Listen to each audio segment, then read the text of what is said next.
రాయచోటి మాత్రమే ఇక్కడ ఎస్ ఒకసారి మోదీ చంద్రబాబును అభినందిస్తూ ఆయన ట్వీట్ చేశారు. చంద్రబాబుకు మోదీ శుభాకాంక్షలు తెలియజేశారు. ఆంధ్రప్రదేశ్లో భారీ మెజార్టీ దిశగా దూసుకు వెళ్ళిపోతూ ఉన్నారు.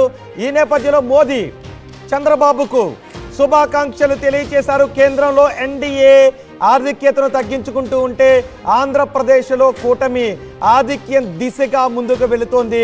టీడీపీ, జనసేన, బీజేపీ ఆధిక్యత పెరుగుతూ ఉండటంతో చంద్రబాబుకు మోదీ అభినందనలు తెలియజేస్తూ శుభాకాంక్షలు తెలియజేశారు. నిజానికి ఒక దశలో టీడీపీతో పొత్తు పెట్టుకోవటానికి బీజేపీ కొంత తట్టపటాయించింది, బీజేపీ కొంత బెట్టు చేసింది. కానీ ఇప్పుడు ఆంధ్రప్రదేశ్లో కూటమితో పొత్తు పెట్టుకోవడం, టీడీపీ జనసేనతో పొత్తు పెట్టుకోవడం బీజేపీకే కలిసొచ్చిన అంశంగా మారుతుంది. కేవలం 2% కూడా ఓటు షేర్ లేని ఆంధ్రప్రదేశ్లో కూటమి పొత్తు పెట్టుకోవడంతో బీజేపీనే లాభపడిన పరిస్థితి కనిపిస్తుంది. ఫోన్ చేశారు ప్రధాని మోదీ, చంద్రబాబుకు ఫోన్ చేసి విషెస్ చెప్పారు, శుభాకాంక్షలు తెలియచేశారు.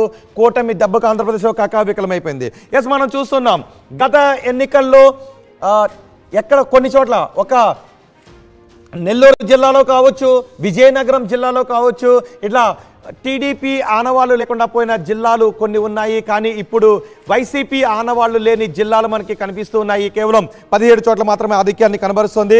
కడపలో బద్వేల్, రాజంపేట, రాయచోటి ఇక్కడ మాత్రమే వైసీపీకి కంచుకోటగా ఉండే కడపలో కేవలం 3 స్థానాలకే వైసీపీ పరిమితమైన పరిస్థితి కనిపిస్తుంది.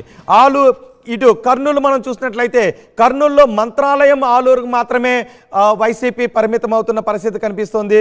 అటు మడకశిర, ధర్మవరం, కదుల్లోనే కొంత ఆధిక్యతను కనబరుస్తుంది. ఇటు చిత్తూరులో కుప్పంని కూడా ఓడిస్తాము అని శపథం చేసిన వైసీపీ కేవలం 2 చోట్ల తంబాలపల్లె, పొంగునూరులో కొంత ఆధిక్యతను కనబరుస్తున్న పరిస్థితి మనకి కనిపిస్తుంది. ఈ ఫలితాలు కూడా మారే అవకాశం ఉంది అనే చర్చ కూడా జరుగుతుంది.